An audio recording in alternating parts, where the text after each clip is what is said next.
This is hard to do without laughing already. G'day folks, welcome to Cinema Australia TV. My name's Matthew Eeles and I'm joined by Shane and Manu, who are here to talk to us about their new film, The BBQ. Welcome guys. Thank you. Thank you. Thank you for visiting Perth as well on this terrible weather. I can't be blamed. Yes, I am from Melbourne. Normally, whenever you travel Australia, you don't get this in the city, do you? Whenever I travel Australia... Rarely. But every time I go somewhere, it rains, someone goes, "Oh, you brought the weather with you." Yeah. I don't want this. I didn't make this happen. It's funny because, we both spend a lot of time here in Perth, and I've never seen it like this, ever. Terrible. It's January. Yeah. Is this the first time you guys have seen rain in Perth? Yes, yeah, actually, yeah. Well, I'm 33 and I don't think I've Never ever seen it. that, Yeah, it's no. amazing, isn't it? Water falling from the sky, and yet we pay for it in bottles. Go figure. Shane, I'm going to start with you. Tell us a bit about the film. What's it about? So it's the barbecue. It's funnily enough, it's about a barbecue. So they've got the name right. Would be weird if it was about a shoe factory, wouldn't it? I play the part of Darren Cook, or Dazza Cook, who believes he's a descendant of Captain Cook because that's what his father was told, and so on and so on in his family. It's been passed down through generations. But not more importantly than that, but bolted to that bit of information is the fact that the barbecue they've got, which you can see in the poster behind us, is supposedly the one that came off the Endeavour, which Captain Cook sailed upon, and that again is the story that's been passed down through generations. And my character and his family, his wife, Julia Zamiro, and kids, we have this barbecue. Every weekend I have a barbecue that I invite all the people from the neighbourhood to, no matter who they are, of ethnicity or background or whatever it may be. It's an all-welcoming barbecue. And this kind of ceremony happens every week, and it's starting to wear a little bit thin on my wife because she has to work harder washing dishes and everything else. And so my son's doing a bit of research into the history to find out if we are actually connected to the Cook family, and he finds the story slightly different from what I've been told. But right at the point that I'm having these barbecues, a fridge is mistakenly unplugged, which means the prawns weren't kept at the proper temperature. Everyone gets poisoned at the party, and that's when things take a turn for the worse. And my wife in the film tells me that these barbecues must stop. But right at the point that I'm agreeing not to have these barbecues anymore because it brought disgrace upon the family, and we end up on the news, and Darren becomes the meathead of the week on television. Poison the father-in-law. Poison the father-in-law, or every man's dream. So right at that point is when my employer, Daz works for Barbecues Galore, is when they enter me into a international cooking competition or barbecuing competition to represent them. And that's when things start to take a bit of a downward turn, and I have to enlist the help of kind of the Mr. Miyagi character, if you will, although there is another Mr. Miyagi type character in the film. But Magda Stavansky plays a butcher that I have to seek her Zen-like training from to make sure I can beat the horrible man in the film that is the man that I want to beat, which is the horrible French man, the character that is Andre Montblanc. I should just pass him the mic. Yes, pass and him just the mic go, because he's going to tell us a bit about his character. André Montblanc. It couldn't be more French than that, isn't it? André Montblanc. It sounds so much better when he says it. I always go, Everything sounds better in French, buddy. I know. Andre Montblanc. Yeah, that's it. Can you tell us a bit about your character? Wow. Well, I'm a complete jerk. He's not the character. The character. Yes. That's right. I think I'm just God who can beat anyone at cooking, and I love myself very much. I've got a tat. I've got a beautiful coif, and I've got the leather vest with all my little tweezers hanging out. I've got my knives on the side of my leg, and chains, and the boots, and I'm just there to kick everybody's butt, really. How did your involvement in the film come about? Wow, exactly. How? That was my question. My agent called me and she said, just had an interesting meeting. Someone wants you to have a party in their movie. And I'm like, what? She said, yeah, it's incredible. And so we had the second meeting, and I sat down with the director, and I said, why me? He said, well, when I wrote the movie, there was a French dude there, and I was doing my research, and there's only one in Australia, so I think you got the gig if you want it. I said, well, I've never acted. He said, I've seen you on TV. I think you'd be fine. I guess there is an element of acting when it comes to shows like My Kitchen Rules and things like that. Is there? I don't know if it's acting as such, but what we were talking about earlier on with Shane is you either really afraid of the camera or the camera is your friend. Yes. And I think that's what was very similar between what I do on TV and what happened on doing the movies. The camera is your friend. Yes. It either doesn't exist or it becomes the third person. Yeah. And that's the similarity. Great. Shane, there is a huge commercial element to the film, which you spoke about before. You've got Barbecues Galore and IGA, who came on board as investors. Was there ever a time during filming where you felt like that commercial side of it got in the way of trying to tell the story? No, they were very careful, Stephen, the director in particular, well, and the producers as well, and the writers, wanted to make sure it didn't seem like that. The truth was, the film was written around a barbecue. It was called The Barbecue. And the character of Julie Zamira was working at a grocery store. So they were always in there. And the truth is, I'm sure everyone knows, no films are made for free. They all cost money. And the money always has to come from somewhere. And some of it comes from state and federal government bodies. Yes. And other than that, it comes from, and even private investment was involved in this film. But every film needs investors. And the truth is, to get a film funded is an incredibly hard task. I've always said getting a film up is like trying to raise the Titanic on one breath of air. Yeah. Because you have to, honestly, there's just one person, and it's the producers usually at the start, the directors, just constantly blowing mouthfuls of air into this thing, hoping to raise the Titanic. So the money always comes from somewhere. So in this case, it actually was a fit. So the script existed well before the relationship with IGA and Heat Beads and the Barbecues Galore. Yeah. So the script had them in there, so it actually was, dare I say, a bit of an obvious marriage. So it wasn't sort of, where, a car company come on and they kept having the car would slide in sideways into frame because the car company had turned up and said, how'd you like one of our cars?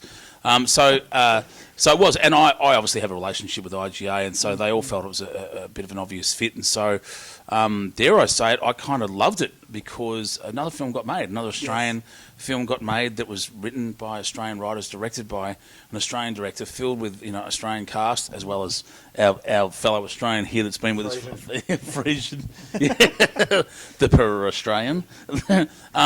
But it got made thanks to those relationships. So any film that can get up in this country and tell an Australian story and get on Australian screens, I'm glad and thankful for anyone that got it there. And in this case, it was those investors. Fantastic. All right, we're going to take a look at a clip from the film now. It's a scene where Dazza and the Butcher let Manu's character in on their secret weapon.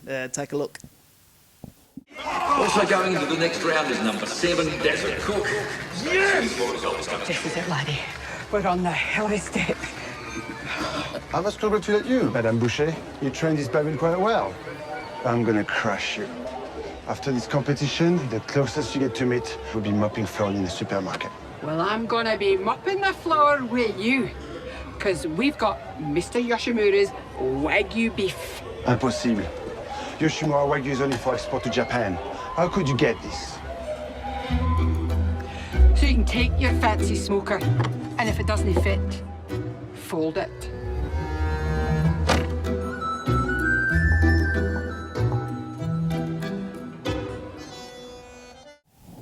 So we can talk about Magna and Nicholas Hammond a little bit afterwards, but both of your performances are backed up by this incredible cast of young people, Frederick, Simpson and Lara Robertson, who I just adore. I think she's fantastic as an actress. Can you tell us a bit about working with those two?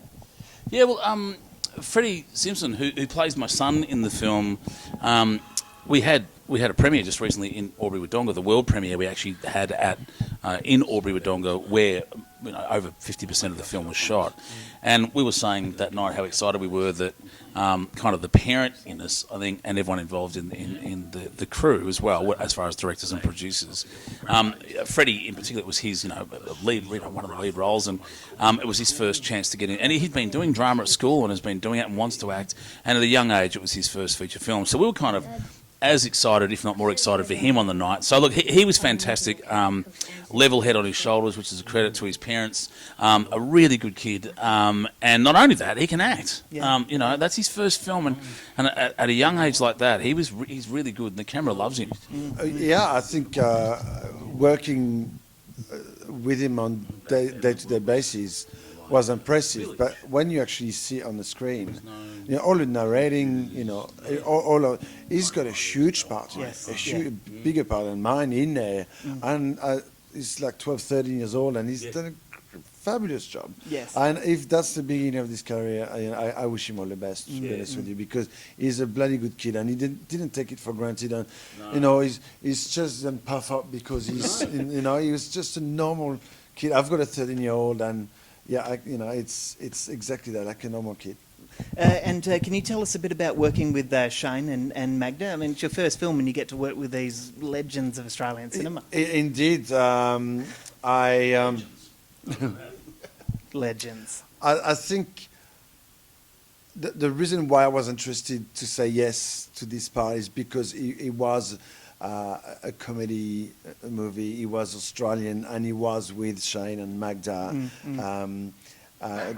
You know, people who are recognised in the country for what they do, and I felt like an outsider for a long time, but from the first day I entered the scene of filming a movie, I was so welcomed that I felt at ease on the first second, you know, and I didn't feel the pressure. I didn't worry about the script. I didn't worry about, you know, what people thought about my acting or not acting, whatever they call it. I just did it, and I enjoyed myself, and I hope, you know, people are gonna see that. You did very well.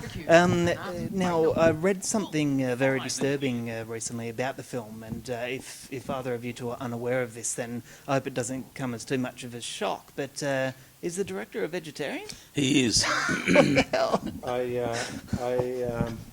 I've got no words.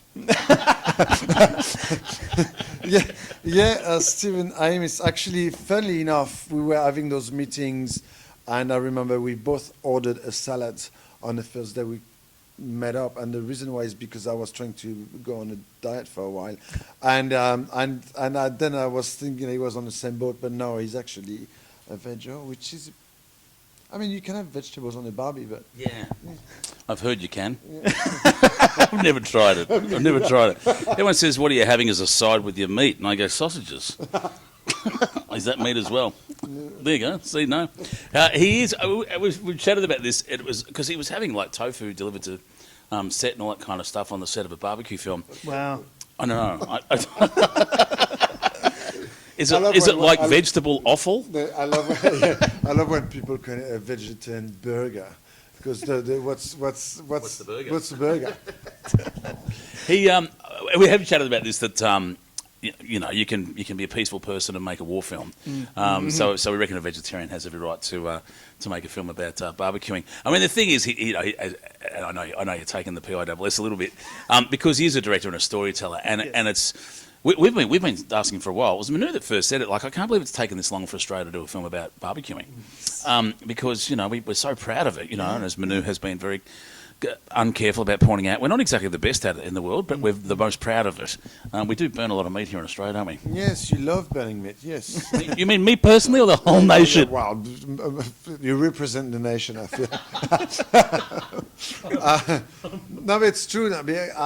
When I first arrived here, you know, 18 years ago, it was something that was very apparent, you know, like barbecue is the thing in Australia. But I never thought you were the best at it, really. It's just happened that everyone has a barbie. Yeah. Now, what you do with it, it's entirely different. Give us some tips. I mean, we've got Australia Day coming up soon. Have you got any advice for us? Well, you know, you put me on the spot now, but, you know, the thing that I've been speaking to Shane about is most, and you said it yourself, like Aussie men, they like, you know, the barbie, that's their domain, and they make sure that it's on a high full heat, close the lid, 350 degrees, open the lid, and Even closing the lid is too fancy for me. Oh, is it? And then just make sure it's nice and charcoal on both sides and cook it as quick as you can. And having a beer on one hand and a pair of tongs in the other, and make sure you flip the meat on the other side every 5 seconds. Make sure it's dead. When it comes to cook a piece of beef, it doesn't matter if it's in a pan, on a stove, or in a barbie. I think medium to high heat, well seasoned. Put it on one side, leave it be for 3 or 4 minutes. Yes. Then turn it over. Leave it be for 3 or 4 minutes. And then let it rest for a bit, and then tuck in. My mouth's watering now. No, here we go. It's the way we speak about food sometimes. He cooked me a piece of steak today, which was fantastic, and I now understand what I should be doing at a barbecue. Great. I'm not going to do it. I just understand. What I'm supposed to do. Before we wrap up, Shane, I want to ask you about your upcoming collaboration with your brother, Sibling Rivalry. What can you tell us about that? It may be going through a name change. It may be Okay. called Nest of Kin, so stay tuned to get the final title. The poster's being worked on now. It's about 2 brothers who plan and execute the murder of their stepfather and try and make it look like a suicide. It's not a love story. It's not lighthearted. It's not funny, yeah? It's so beautiful, isn't it? Because their mother is poorly, to say the least, she's dying, and they're pretty well convinced their stepfather's going to run off with the inheritance. Okay. That's the light-hearted tale. It's I mean, it's been, some have said it's a dark comedy. It really is drama, is what it is. But yeah, the fantastic thing. And so we've got, that's coming out in May, but I've got another film called That's Not My Dog coming out, which is a comedy film, which will be coming out around about March. And I'm starting to worry about in which order did you film all those movies, because I'm worried about what type of meat you put on the barbie. Is it your stepfather? have you seen the film? Have you seen the film Fried Green Tomatoes? Yes, I have.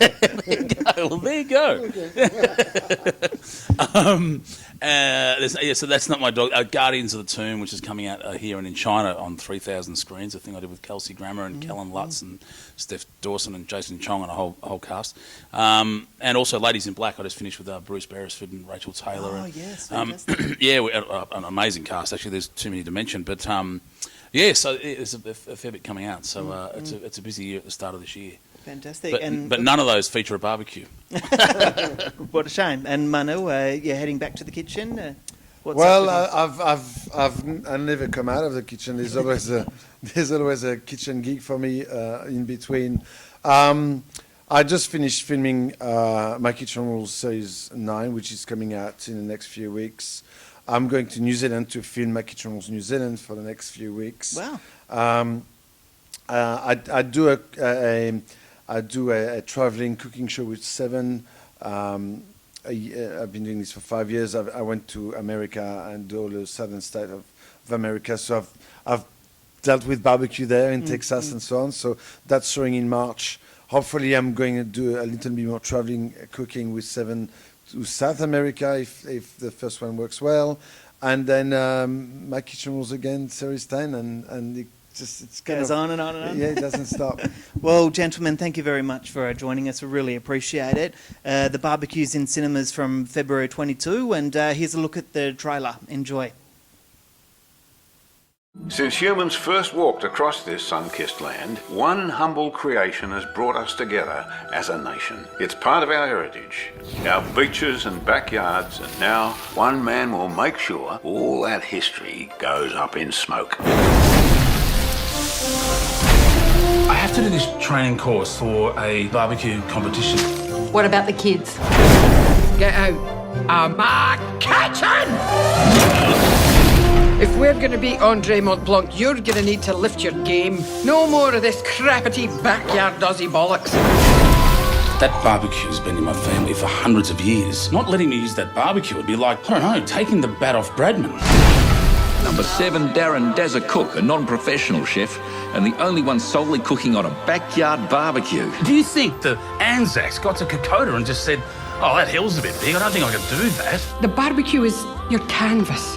Low, slow cooking to trap in the flavour and the juices. It's a barbecue and not Aussie barbecue. What is it with you and sharp It's things? Barbie, it's a party, it's fair income and true blue. Barbecue, it's what we do. An Aussie barbecue. The barbecue. Grill it, and they will come. So you can take your fancy smoker, and if it doesn't fit, fold it.